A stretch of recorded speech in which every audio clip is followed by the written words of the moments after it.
and salutations. I'm a writer, editor, traveler, but most importantly, lover of milkshakes. Milkshakes are the Super Saiyans of desserts, the evolution of ice cream, the answer to are we alone in the universe? And what better way for you to explore milkshakes in New York City than with me? I'm Randy Winston, and you're watching Milkshake Scholar.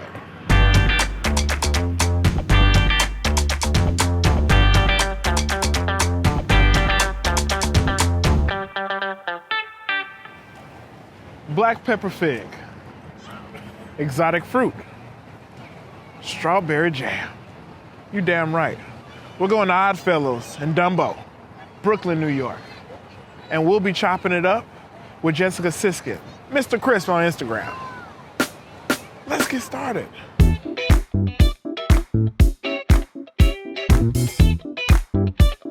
Hi. How you doing? Good, how are you? Good to see you. It's so good to see It's you. been a while. I know. Let's go. So excited. Let's go. Let's do it. So I'm fun. excited.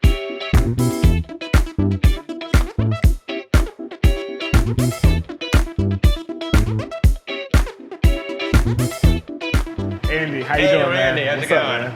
man? Good to see you. Good to see Andy, you too. Jessica, Hi. Andy. Hi, Nice Jessica. to meet you. Nice to meet you too. So excited to be here. Welcome to OddFellows, the newest OddFellows. So as a company, we're kind of known for doing things a little bit outside the box and being relentlessly creative and coming up with new stuff whenever we can. We've done almost 500 flavors in the past 5 years. Wow. And the menu switches That's a lot, 100 correct? a year. Yeah, it's a lot. It's a lot. Our motto is flavors change often, don't be mad. Like you may not see what you saw last time, but you're gonna find something you like. Has anyone ever really been mad? Well, sure, but we're not allowed to talk about that. So let's talk milkshake options for me and Jess. Okay, we can do a milkshake out of anything Okay. with varying degrees of success. Okay. Some of them are like Hall of Fame level, some of them are like why. I think we want Hall of Fame. Hall of Fame level. Yeah, so what's Hall of Fame If you level want Hall of here? Fame level, then Top I think three. you have to start with the chocolate torta. Can we That try sounds that? amazing. Yeah, absolutely. Thank you so This much. is a sour cream cheese base with dulce de leche caramel Sounds Thank you. amazing. and Cheers. chocolate cookie bits. Yes. This is Man, the strawberry jam is so good. You know when you eat a biscuit That sounds great also. and you put butter Yep. and jam on there, but it's hot, so it all kind of melts Yep. together? That's what the strawberry jam tastes like. I'm down for that. We Should had I a try moment. it? You should try it. Can I try that as Don't well? trust me, I'm just the ice cream guy. The strawberry jam. I already know. You already know? I already know. Let's see. Thank Ooh, you. Look at that. I know, at look, that. there's jam in it. Yes, please. Not lying. Strawberry jam. Yeah, we're all about truth in frozen desserts Oh, wow. here. Yeah, I'm going. Goodbye. That's that's delicious. Honestly, if you combined them in the same milkshake, I just won the Nobel Prize in milkshakes. I know what I'm gonna get. Tell me. I'm going to have this with a hint of strawberry jam. Just a hint.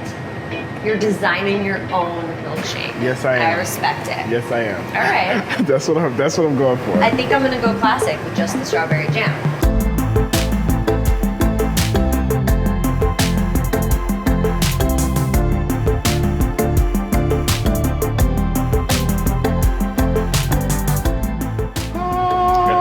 Stop. It's beautiful. Thank you so much. Look at And this chocolate torta with just enough strawberry jam to keep things in. thing. Wow.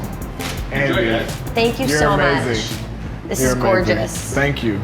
Should we do like a toast? Yeah. Cheers. Cheers. Boom. All right, let's see. What we got? L'chaim. Let's see.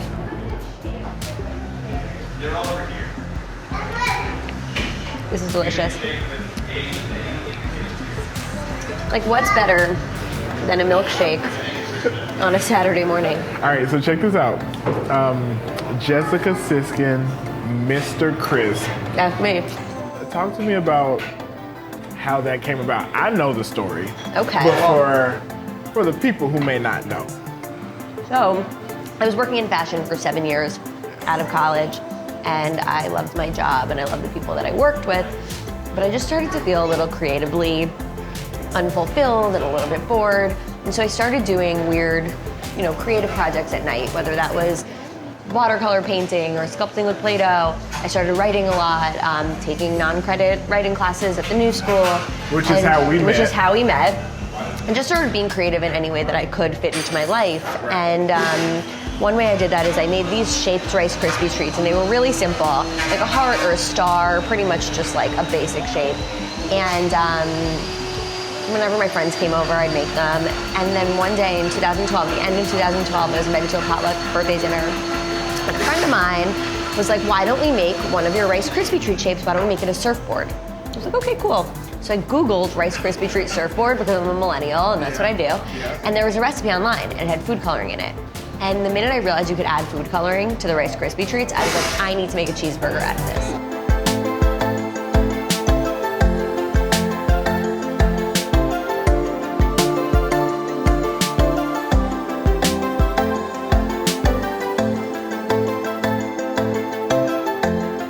So tell me about the whole idea of turning this into a book, because you mentioned you're a writer and you're making Rice Krispies. Like, when did you decide, like, oh, you know what?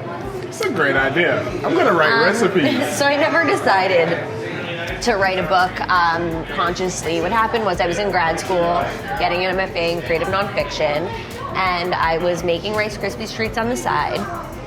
It was turning into a really big business. I was getting a lot of followers on Instagram, starting to work with brands, starting to get a lot of press, and a literary agent reached out to me. And she found me on Facebook, and then we had a call, and she was like, you need to write a book. You need to make a Rice Krispie treat cookbook. And I was like, oh, so cool, yeah, let's do it. I'll call you when I graduate. And she was like, no, you need to do it now. And she basically like stalked me for a year. Like, you will do this. Yeah, she stalked me for a year. She's still my favorite person. Stalked me for a year. We put together a proposal, went out to publishers, and I got a book deal. Oh, that's amazing. And so it's 93 different projects, but one recipe.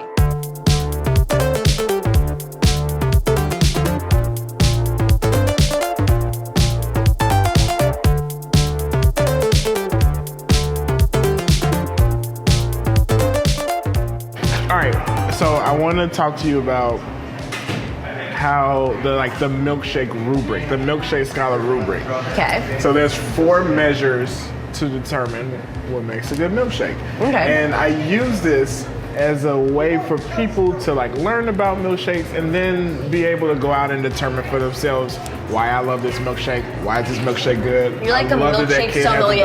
Yes.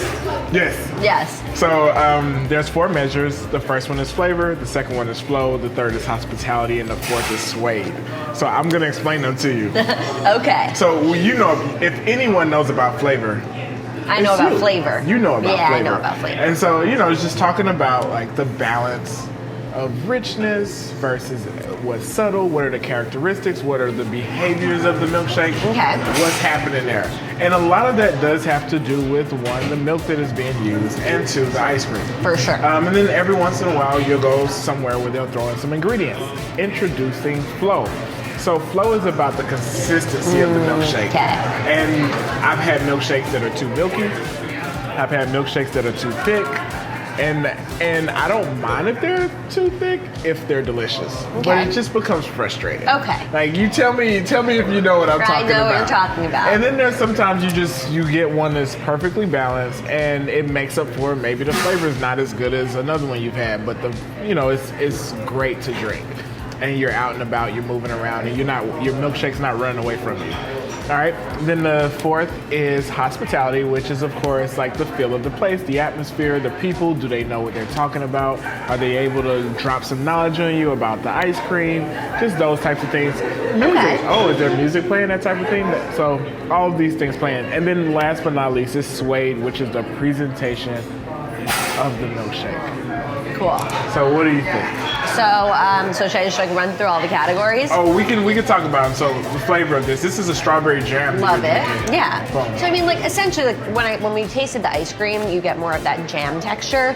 In the milkshake itself, it really does come off more as just a strawberry flavor, which I love. Love a strawberry milkshake. I kind of wish we had some French fries here to dip in it. That's the move, right? French fries in a strawberry milkshake. Look. No better combo. Amazing. I know. Yes, absolutely. So all about that. The flow, I gotta say, is a little thick, but again, like you said, the flavor kind of makes up for it. Yeah.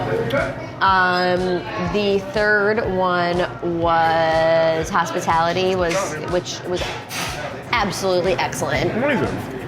Right? You see those spoons? What a joy! I know. It's amazing. It's a beautiful place to come. Like we're not throwing anything away. We can wash it and use it again. Exactly. And then the last one was suede. Yes. Which, like, come on. Yes. There's nothing to say. Like Everything's you had whipped cream going on. How do you feel about yours? I love it. I think it's great. There's some chunks in here which I really like because they're grinded up properly. The presentation is great. Hospitality, Andy's great. And I think the flavor is what dominates this milkshake, as you were talking about with yours. Yeah, for sure. It is so good. And it's like, it's not subtle. It's, hey, how are you doing? I'm here to stay. Move out of I also have to say, I want to, like, mention another Boom. metric, which really matters, that you didn't discuss, but straw.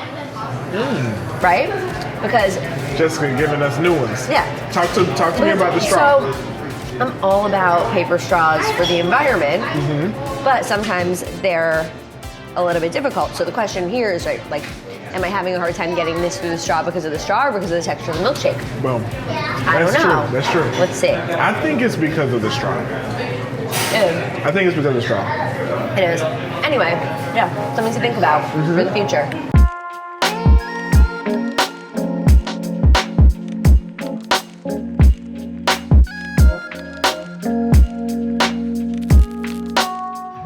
All right, so the one more thing I want to ask you is about why you chose the name Mister Krisp. Let's talk about that. So I have to say I didn't put too much thought into the name just because, like, I had no idea that anyone would ever care about Rice Krispie treat art. But Mister Krisp is actually the name of the villain in the movie Sister Act 2. He's the bad guy. He wants to shut down the school. And so it's a movie that I love and that I share with my family, and it just happened. And now all the time people are like, oh my God, I'm so surprised you're a girl. Because I'm Mister. Love me some Sister Act 2. That's what it is. So you know what? That's what I'm watching tonight. I told you. You should. It's been on TV a lot. I go home and recharge. Yeah. That's what I'm watching. Yeah, do it. Yeah. All right. So can you please tell everyone where they can find your work? Yes. And then we'll go from there. So it's Mister Krisp. So my Instagram is MISTER_KRISP. And then it's also MrKrisp.com. But Instagram is really where it's all at. Absolutely. All right. And I want to thank everyone. Thank you. Field trip to OddFellows. We did it again. What a joy. I know. Look at us. Like we do this a lot off camera. Yeah. Thank you, Andy and Eduardo, for having us. Dumbo, OddFellows, Randy Winston, Milkshake Scholar, Strawberry Jam. We're out of here. Cheers. We're out of here. Goodbye.